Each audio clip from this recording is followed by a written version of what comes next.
Yes तो economics का top 100 question आपको लिखना है, ठीक है। और अगर आंसर पता है तो दे दे करिएगा। यस और ये स्पीड से क्वेश्चन बोला जाएगा। ओके, कॉपी पेन लेके मैं बैठूं। कॉपी पेन आप लोग लेके बैठिए और जल्दी से लिखना शुरू करिए। क्वेश्चन नंबर 1, अर्थशास्त्र सबसे पहले अर्थशास्त्र शब्द का प्रयोग किसने किया था? अर्थशास्त्र शब्द का प्रयोग सबसे पहले किसने किया था? जो कहते हो कौटिल्य। नो, सही जवाब है अल्फ्रेड मार्शल। क्वेश्चन नंबर 2, संसाधन किसे कहा जाता है? रिसोर्स क्या है? संसाधन किसे कहा जाता है? किसी वस्तु या सेवा को जो बन सके आंसर लिखिएगा, सीमित साधन में जो मानव आवश्यकताओं की पूर्ति करता है उसे संसाधन कहते हैं। और ये सभी क्वेश्चन VBI हैं आपके 12th एग्जाम को लेकर, ध्यान दीजिएगा। क्वेश्चन नंबर 3 11th में। क्वेश्चन नंबर 3, अवसर लागत का अर्थ क्या है? औसत लागत और अवसर, औसत नहीं, ऑप्शन, अवसर लागत का अर्थ क्या है? ऑप्शन तो इसका सही जवाब होगा छोड़े गए सर्वोत्तम विकल्प का मूल्य। क्वेश्चन नंबर 3 के बाद क्वेश्चन नंबर 4, उत्पादन का प्रमुख तत्व क्या है? कृषि बिल्कुल नहीं, उत्पादन का प्रमुख तत्व आपको तो याद होगा 5 होता है, भूमि, श्रम, पूंजी, उद्यम और श्रम संगठन या निवेश। यस 5वां क्वेश्चन है, मांग का नियम कब लागू नहीं होता है? मांग का नियम कब लागू नहीं होता है? तो मांग का नियम विभिन्न वस्तुओं पर लागू नहीं होता है, खराब वस्तुओं पर लागू नहीं होता है। क्वेश्चन नंबर 6, मांग वक्र की दिशा कैसी होती है? मांग वक्र की दिशा कैसी होती है? तो हमेशा झुका हुआ बाईं से दाईं ओर झुकी होगी, बाईं से दाईं ओर झुकी होगी। अगला प्रश्न है, मांग का निर्धारक कौन सा नहीं होता है? मांग का निर्धारक तो कौन सा नहीं होता है? तो इसका सही जवाब होगा उत्पादन तकनीक। तकनीक जो है ये मांग का निर्धारक नहीं है। टेक्निक से कोई लेना देना नहीं है, वो आप रोटी चूल्हे बनाओ या मशीन बनाओ, रोटी की डिमांड रहेगी, ठीक है। अगला प्रश्न है, आय में वृद्धि होने पर मांग बढ़ती है, यह किस वस्तुओं के लिए सत्य है? आय में वृद्धि होने पर मांग बढ़ती है, यह किस वस्तु के लिए सत्य है? कौन से वस्तु पे नियम लागू होगा? ऑप्शन दीजिए सर। वो सोना चांदी विलासिता सामान्य वस्तुओं पे नियम लागू होता है। आय बढ़ने पर मांग बढ़ती हाँ।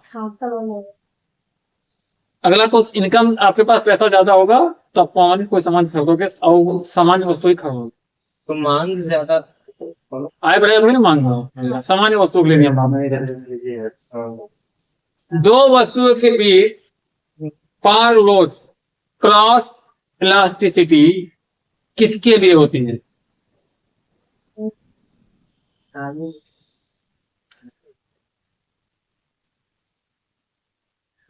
आंसर है पूरक और प्रतिस्थापन वस्तुओं के। तो ये थे आपके पहले 10 क्वेश्चन।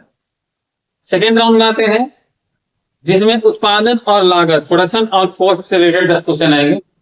उत्पादन फलन का अर्थ क्या है? एक्चुअली ये पूरे बुक को कवर करने का प्रयास किया गया 10 क्वेश्चन हर सेक्टर से। तो उत्पादन फलन का क्या अर्थ है? तो इनपुट और आउटपुट के बीच तकनीकी संबंध को बोलते हैं उत्पादन फलन, ठीक है। घटते प्रतिफल का नियम कब लागू होता है? घटते प्रतिफल का नियम कब लागू होता है? प्रतिफल का नियम है ना, घटते हैं बढ़ते हैं और एक समान। तो घटते प्रतिफल का नियम कब लागू होता है? जब स्थिर कारकों पर बढ़ते परिवर्तनीय कारक लगाने, स्थिर कारकों पर बढ़ते परिवर्तनीय कारक लगाने पर इसका सही जवाब। हम कोशिश कर रहे हैं कि एमसीक्यू है, लेकिन आपको वन लाइनर आंसर दे दें ताकि अगर 2 नंबर का भी एग्जाम में क्वेश्चन आ जाए तो आप इसको बना सकें। अगला क्वेश्चन है, दीर्घकाल में सभी कारक कैसे होते हैं? तो सभी कारक दीर्घकाल में परिवर्तनीय होंगे, हमेशा बदलाव होगा उसमें। जो लॉन्ग टर्म का आएगा वो कारक हमेशा परिवर्तनीय होगा।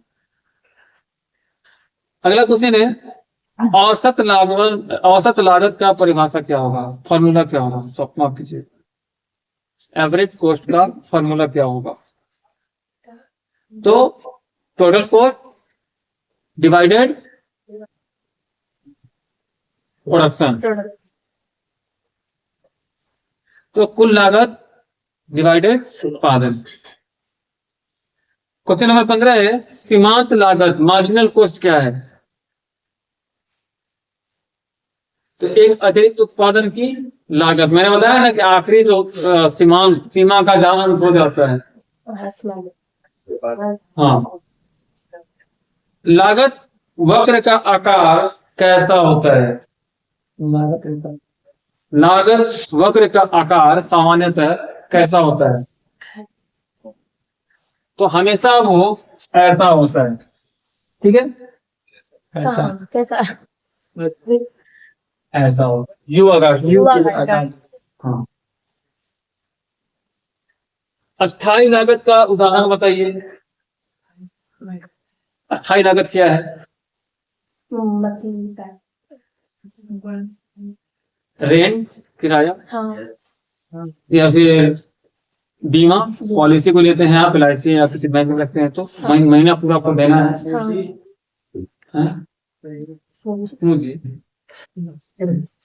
अस्थायी लागत जो आपको लगाना ही है, इन्वेस्ट करना ही है, वो फिक्स है वहाँ हाँ हाँ। जो फिक्स रहता है। अगला क्वेश्चन है, परिवर्तनीय लागत क्या है जो हमेशा चेंज होगा?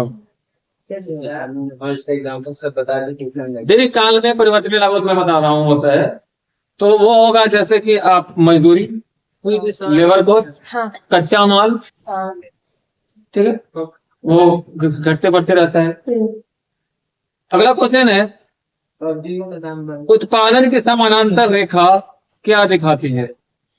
क्वेश्चन उत्पादन की समानांतर रेखा क्या दिखाती है?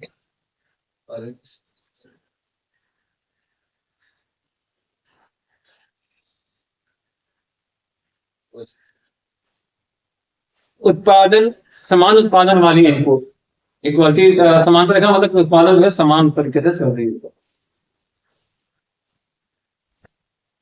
अगला 10 क्वेश्चन पूरा हो गया ये भी।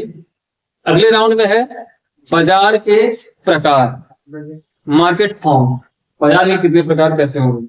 तो बाजार की परिभाषा सबसे पहले किसने दी? बाजार क्या है ये किसने बताया?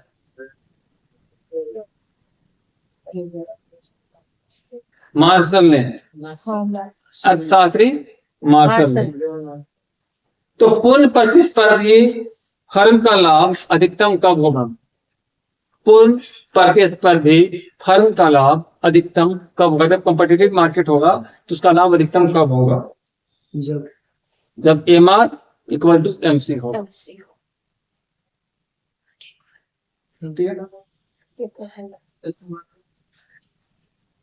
मार्जिनल कॉस्ट,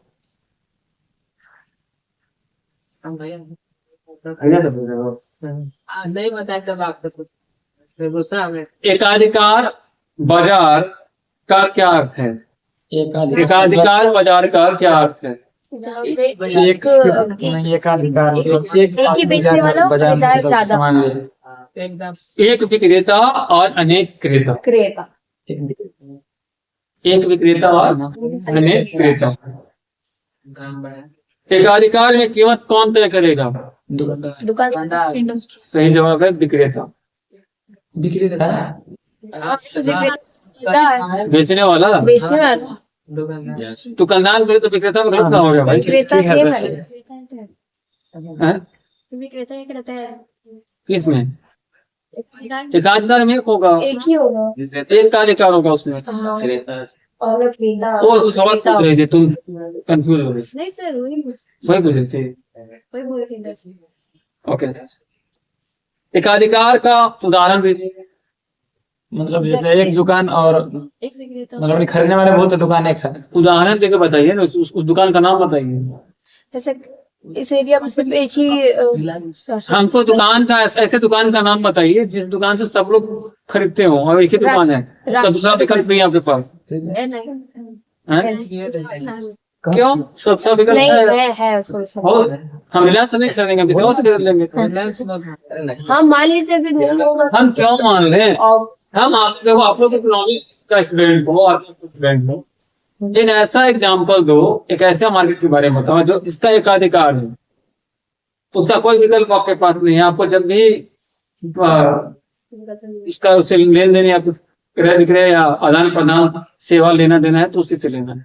और गाड़ी मतलब एक ही व्यक्ति से, एक ही दुकान से। एकाधिकार एक ही दुकानदार से। वैसा कुछ नहीं दिया। ऐसा तो कुछ सब चीज का तो सब मतलब जगह है है। दुकान। यहाँ पे वो फिर बड़ा बड़ा कंपनी ऐसा है, कंपनी यहाँ भी है। है। हाँ, कौन सा? क्या सही बता। रेलवे हाँ, एकाधिकार है वो। एक ही रेलवे स्टेशन। सेवा में बिकवाने लगा। वो एकाधिकार है। रेलवे इसका सबसे बेहतरीन एग्जाम्पल और उदाहरण है। हाँ, अगर आपसे कोई पूछता है कि एकाधिकार का उदाहरण दीजिए तो रेलवे सेवा लिख सकते हैं। हाँ, ये भी है। एकदम एकाधिकार, दूसरा रेल आपको कहाँ मिलेगा? कहीं भारतीय रेलवे ही देगी ना। अभी तक तो मान लो कि दूसरा रेलवे आया नहीं। नहीं। वैसे कोई कंपनी भी हो सकती है ना। कौन कंपनी? कौन सी कंपनी तो बहुत सारा कुछ लोगों को रेल चलाने का टेंडर दिया गया, लेकिन वो मालिकाना आपके अभी भी भारतीय रेलवे बोर्ड के पास ही है।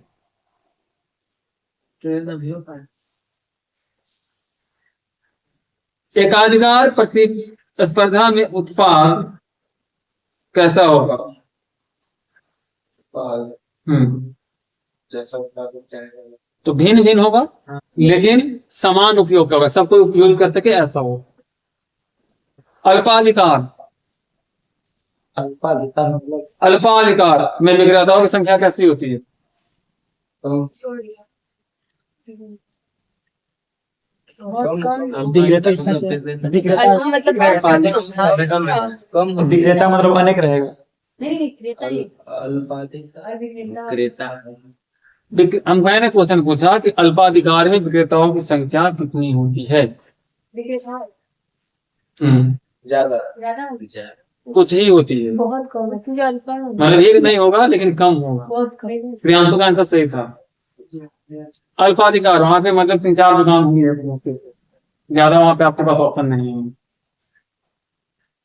मूल्य भेद किस बाजार में होता है? मूल्य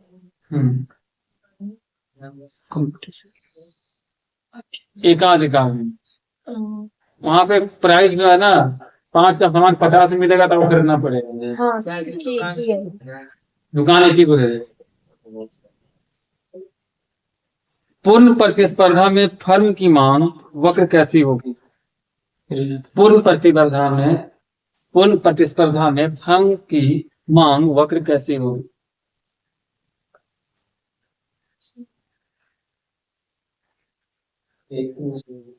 समानांतर, क्षैतिज रेखा को बोलते हैं।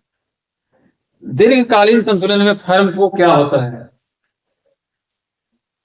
तो लाभ ही होगा, इसमें कोई ऑप्शन ही नहीं है। लाभ होगा समान, क्योंकि दीर्घकालीन संतुलन है तो फिर फायदा ही होगा। लंबे टाइम तक अगर बैलेंस बना के रख रहे हो तो फायदा तो बैलेंस है। राउंड 4 राजस्व संतुलन पे है। तो औसत राजस्व क्या है? AR, एवरेज रेशियो, नहीं रेशियो तो राजस्व है ना, औसत राजस्व, एवरेज रेवेन्यू क्या है? जैसे बहुत सारे तो टोटल रेवेन्यू डिवाइडेड प्रोडक्शन, इसका फॉर्मूला है टोटल रेवेन्यू डिवाइडेड प्रोडक्शन, कुल राजस्व भाग उत्पादन।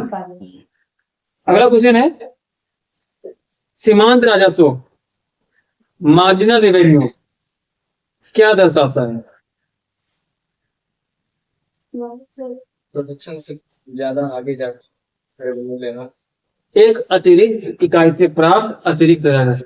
हाँ, नहीं हुआ यार, वही नहीं हो जाएगा रुपये मांग में। अगला क्वेश्चन है, पूर्ण प्रतिस्पर्धा में A R equal to M R equal to P, यह किसका लक्षण है?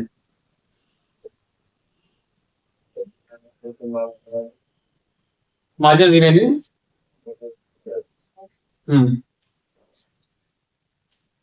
आंसर होगा मूल्य स्वीकारक फर्म। यहाँ पे मूल्य को स्वीकार कर लिया जाता है, ऐसे फर्म कह रखते हैं। यहाँ पे सब कुछ है, ए आर भी इक्वल है, एम आर भी इक्वल है और प्रोडक्शन भी इक्वल है। एकाधिकार में ए आर और एम आर वक्र कैसे होते हैं? एकाधिकार में ए आर और एम आर वक्र जो होगा कैसा होगा? दोनों भिन्न, नीचे की ओर झुका हुआ होगा हमेशा। अगला क्वेश्चन है, M R greater than M C है तो फर्म को क्या करना चाहिए?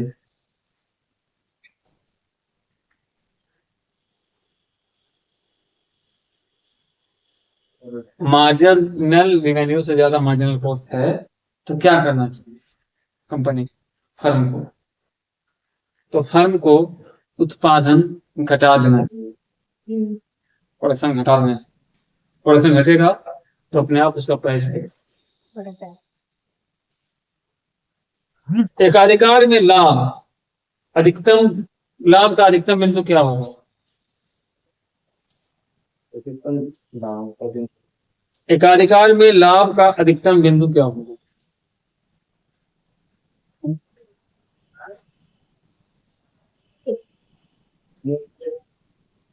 आंसर है M R equal to M C, marginal revenue equal to marginal cost. संतुलन मूल्य का निर्धारण किससे होता है? संतुलन मूल्य का निर्धारण किससे होता है?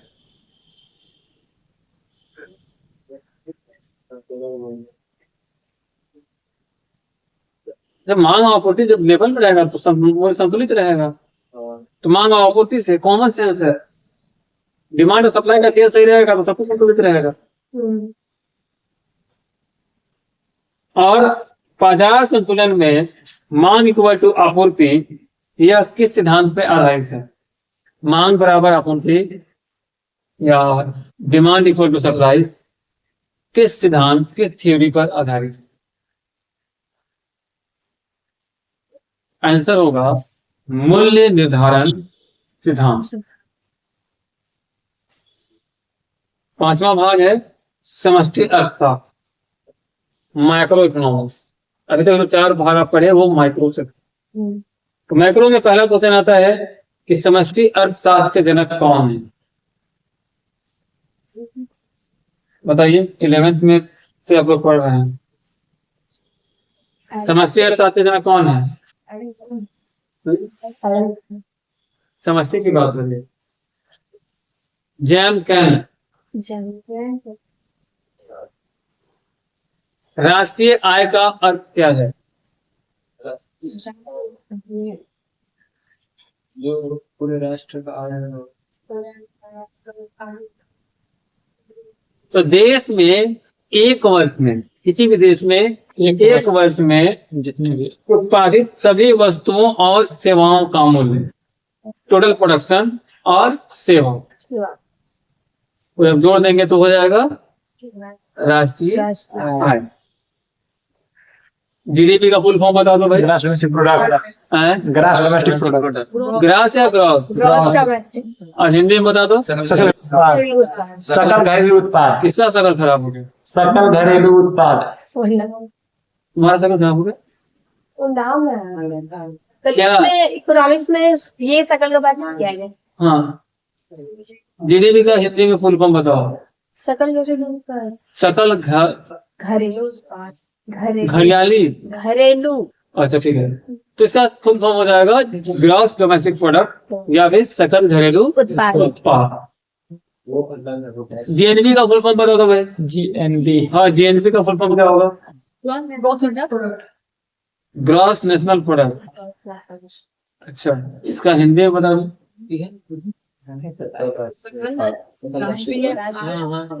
आए राष्ट्रीय उत्पादन। सकल राष्ट्रीय उत्पादन। चलो, जीडीपी का फॉर्मूला बताओ। जीडीपी कैसे निकाला जाता है? बता दो जीडीपी निकालने के लिए क्या क्या करना पड़े। जीडीपी इक्वल टू क्या होगा बता दो भाई। जीडीपी इक्वल टू क्या होगा?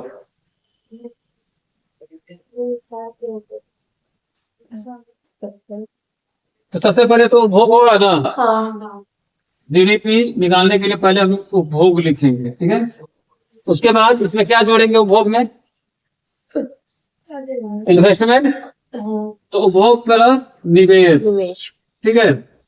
और क्या जोड़ेंगे इसमें? खर्चा भी तो होगा। कौन खर्चा? सरकारी व्यय। सरकारी खर्चा। ये तीनों को जोड़ेंगे तो जीडीपी निकल जाएगा। लेकिन इसमें एक और फार्मूला है, निर्यात माइनस आयात। कितना बेचे और कितना खरीदे। 100 का बेचे 50 का खरीदे तो 50 तो बचेगा ना। तो जीडीपी का फार्मूला पे कोई दिक्कत किसी को? ओके। जोड़ देना है। कहा निकालना है? कैसे जोड़ेंगे? 3 जोड़ देंगे। हाँ। इंडिया 50। ये आपको देगा ना, इतना है, निवेश कितना ये नंबर देगा, वो आपको निकालना है। चलो, एनएनपी का फॉर्मूला बता दो। हाँ, NNPT एनएनपी का बता दो। Net national product. Net national product का फार्मूला बता दो। एनएनपी कैसे निकलेगा? हाँ? तो इसका सिंपल लॉजिक है, जीएनपी माइनस मूल्यह्रास।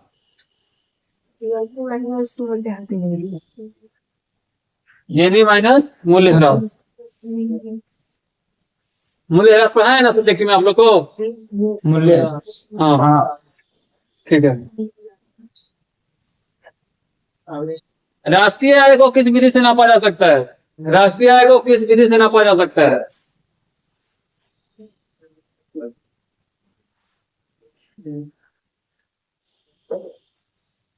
बता दो। तो राष्ट्रीय आय को मापने के लिए आय, व्यय और उत्पादन विधि है, ठीक है। इसका सही जवाब हो जाएगा आय, व्यय और उत्पादन विधि। इनकम कितना होगा, और एक्सपेंडिचर कितना होगा, खर्चा कितना होगा, और प्रोडक्शन कितना होगा, ठीक है। चलो आगे बढ़ते हैं। जीडीपी डिफॉल्टर क्या है? जीडीपी डिफॉल्टर क्या है? हाँ, जीडीपी तो हम लोग पढ़ लिए। जीडीपी में डिफॉल्टर लग गया तो क्या हो जाएगा? हाँ बता दो। तो मूल्य स्तर मापने का सूचकांक है, एक मेजरमेंट का तरीका है, ठीक है। तो मूल्य सूचकांक मापने का तरीका, इसको क्या बोलते हैं? GDP defaulter. अगला क्वेश्चन है, प्रति व्यक्ति आय हम लोग कैसे निकालते हैं? जैसे आप लोग सुनते हो ना कि प्रति व्यक्ति या भारत में सबका 5 लाख रुपया हो गया, अब अपने अकाउंट में 5 रुपया नहीं है। सबका मूल्य जोड़ के जनसंख्या से डिवाइड कर देता है। तो राष्ट्रीय आय divided population, national income divided population. तो राष्ट्रीय आय डिवाइडेड जनसंख्या, ठीक है। चलिए आगे बढ़ते हैं। वास्तविक राष्ट्रीय आय का निर्धारण किससे होता है? वास्तविक राष्ट्रीय आय का निर्धारण किससे होता है? तो स्थिर मूल्य होते हैं, जो मूल्य स्थिर है। तो 50 क्वेश्चन हो गया, 50 करने देंगे 100 कर दें। 50 आगे पढ़ेंगे तब कुछ पता नहीं चल रहा। ठीक है। हाँ ठीक है, 50 आज कर दे रहे हैं। 50 कल आप लोग को 11 बजे तक अवेलेबल कर दिया जाएगा, 11-12 बजे तक, हाँ ठीक है। ठीक है।